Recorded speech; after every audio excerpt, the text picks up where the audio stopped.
Hi, welcome to our home bar. Welcome to our YouTube channel, Wise Whiskey. I'm Tony, and today we're going to do a blind tasting from Maker's Mark Distillery. So I've got 4 bottles in front of me that are all Maker's Mark products. I wanted to make sure that I used 4 products that would stand up to each other. So we're going to do the Maker's Mark 101, the Maker's Mark Cask Strength, the Maker's 46 Cask Strength, and then this is a special bottling we did from Maker's Mark. This is called the Panna Cotta. We bought this at the distillery when my wife and I visited there. This is 109.4 proof.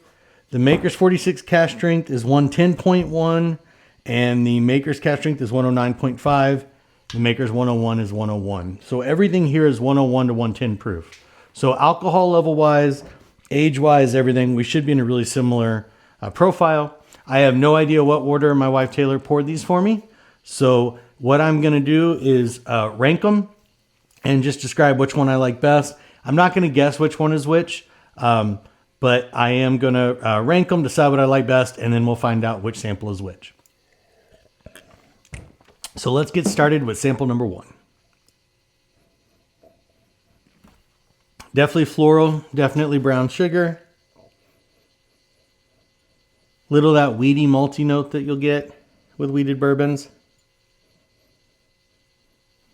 Some vanilla in there as well. A little creamy.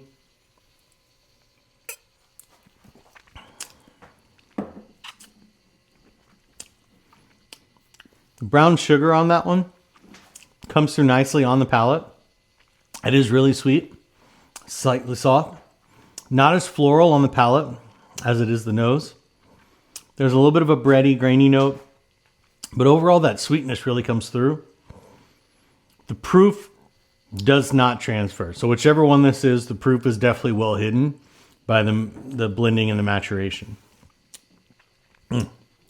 That is a really nice start. All right. Okay. Number 2. Definitely more floral on the nose. You still get that, or even more of that malty, grainy note.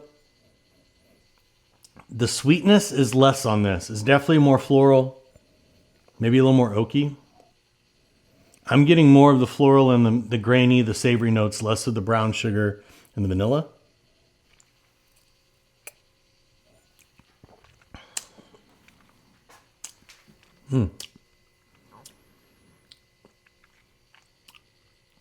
That one is very subtly sweet, rich and creamy. I have to say the first one on the nose was significantly nicer than the second one. I do think I enjoy the second one more on the palate. That creamy kind of vanilla note really comes through. We'll say the specialty bottle we bought was called Panna Cotta and was meant to have like a creamy, sweet kind of creme brulee vanilla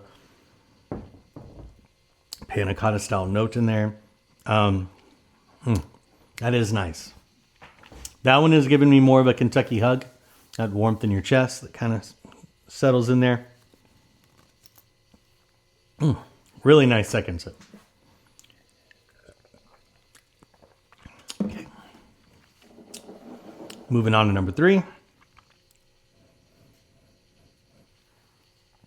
That floral note and some slight fruity notes in this one. Maybe some cherry. I'm not really getting that malty weeded note. Not getting much of the vanilla or brown sugar either. Really floral and fruity. But much more fruit in this than in the first 2. That cherry note, pretty significant.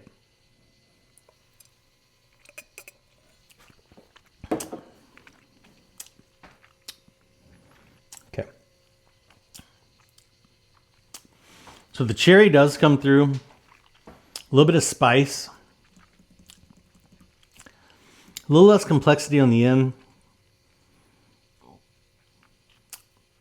I think there's definitely some barrel tannin in that one that kind of comes through.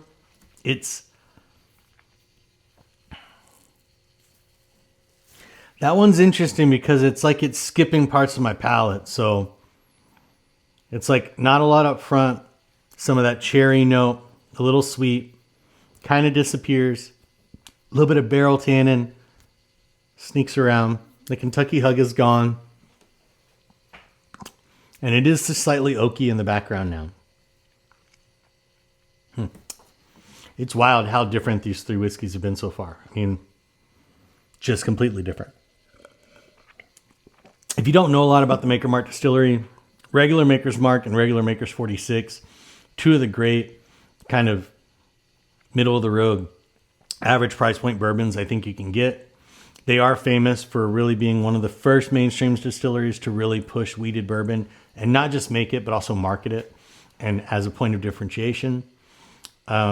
So with wheated bourbon, that's going to mean that the wheat is the second biggest grain in the flavor profile and in the recipe after corn. Because remember, bourbon has to be at least 51% corn. So with Maker's Mark, you're getting that secondary grain of wheat. What Maker's has really focused on as a distillery as they've grown their brand is the different ways that they barrel finish or age the whiskey. So after they do a new oak, they'll add in different staves. And so like this specialty bottle we got, this is part of their private selection where they do different stave profiles. So this has a mix of baked American pure, seared French cuvee, Maker's Mark 46, and roasted French Mendiant staves. This has none of the toasted French spice staves. But they've got those 5 different staves they can use to make all kinds of different finishing profiles and flavor profiles on the whiskey. Maker's 46, what is unique about that is they started taking certain French oak staves and adding that to the regular Maker's to finish it. And that's what created Maker's 46. And way before you were really seeing other distilleries do double oaked or toasted barrel finish or French oak finish or anything, Maker's 46 is definitely the first one I remember coming out that was marketing the French oak finishing. So a lot to do with barrel finishing and the different types of toast and burn and char on the barrels they use to differentiate the flavor profile. Age-wise and proof-wise, there shouldn't be a huge difference in these whiskeys. What's really going to be different is the barrel staves they're putting in there at the end to finish them. Also, I have to say, I've been on quite a few brewery and distillery tours, and Maker's Mark is probably one of the most beautiful campuses and thoughtful campuses that I've ever been on. Absolutely gorgeous grounds, really focused on regenerative agriculture and recycling different materials back in and trying to, I believe they're B Corp, which not very many American distilleries are. They also have some gorgeous sculptures and artwork and different things, even in the rick houses you walk into. Just a really beautiful campus. It was a great tour that we went on. Okay, number 4. Yeah, so this is the wheated malty note is kind of the most prominent in this. Definitely some floral. Very little fruit and very little sweetness on this one. By far the most floral and the most wheat forward.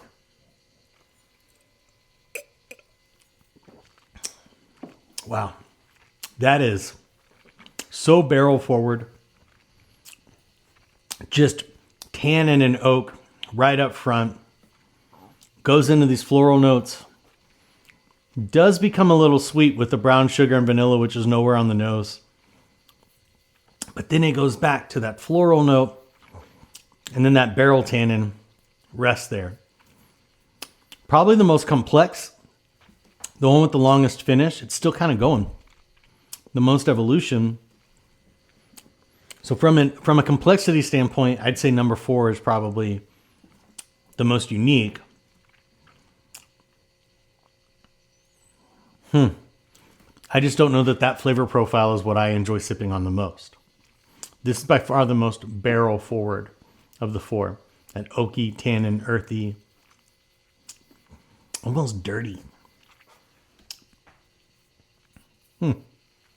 Okay. We're going to make one more run real quick, and then we're going to rank them and go again. So I'm going to go back to number 3.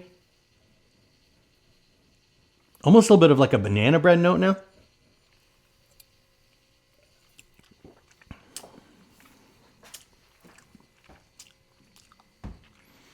Yeah. I mean, that's a nice pour. It's relatively one note.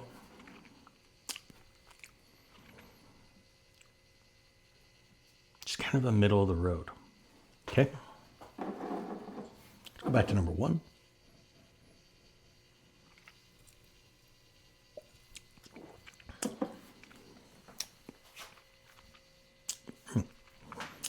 Definitely some proof and some spice coming in that one now.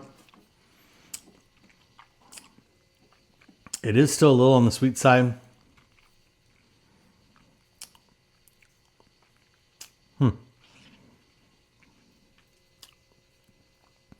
Again, not overly complex, not a ton of evolution.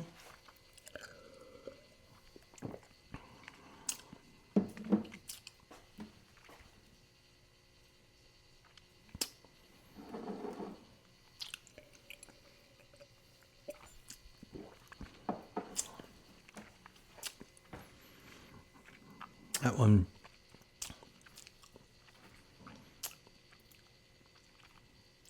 you think it's going to be really oaky, and then it pulls back, becomes spicy, and then creamy and sweet. Got a little heat to it, but in a nice way. I don't know that it evolves a ton, but it does have a nice finish.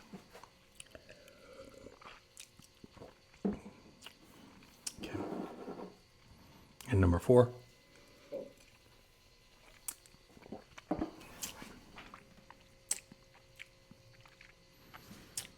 Okay.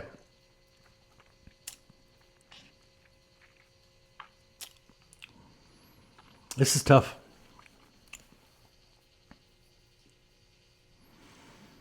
Okay. I'm going to say that number 3 is in last place. I think number 3, it just has the least amount of complexity going on.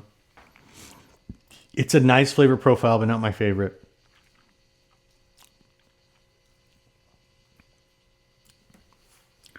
Number 4 is the most oaky. And while there is a complexity and things that I could see this scoring high for some other folks who are really into aged bourbon and like that oak barrel. But for me, it's just a little too oaky. So I'm going to put it in 3rd place.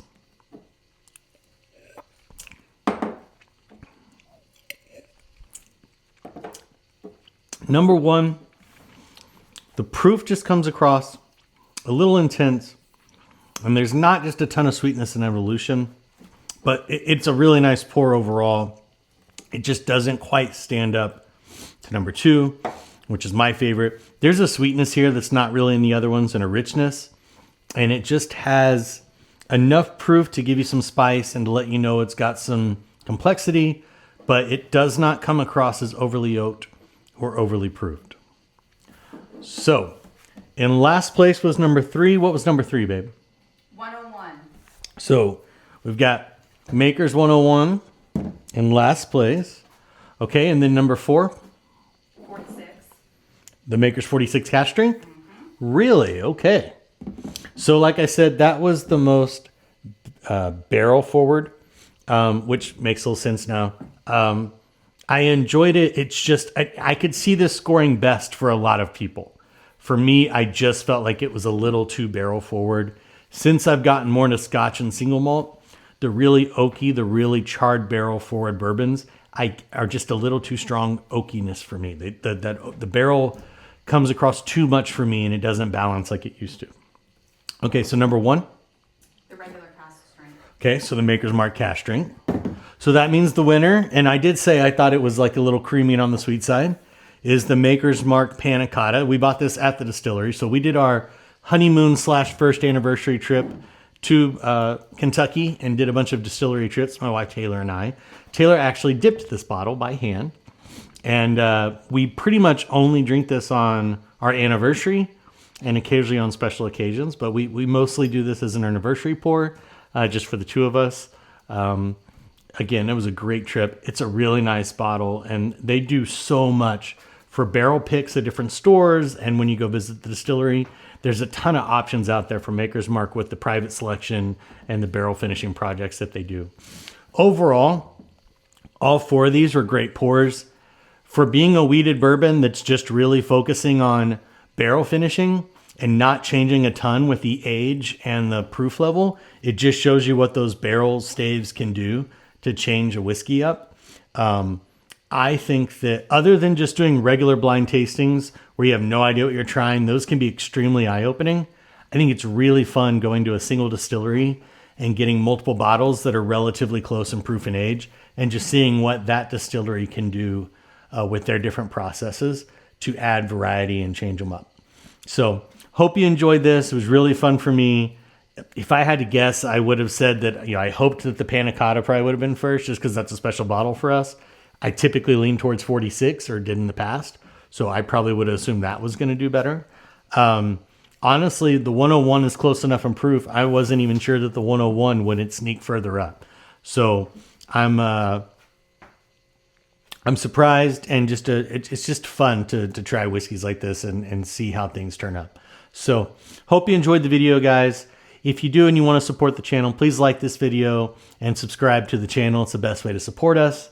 If there are other distilleries you'd like us to do a lineup of like this and do a tasting with, please let us know in the comments. If you've been to Maker's Mark, or if you're a fan or not a fan of their stuff, please let us know what you think about Maker's Mark in the comments as well. And yeah, until next time, guys, please drink responsibly, drink respectfully, but most importantly of all, have fun doing it. Have a great day. Cheers.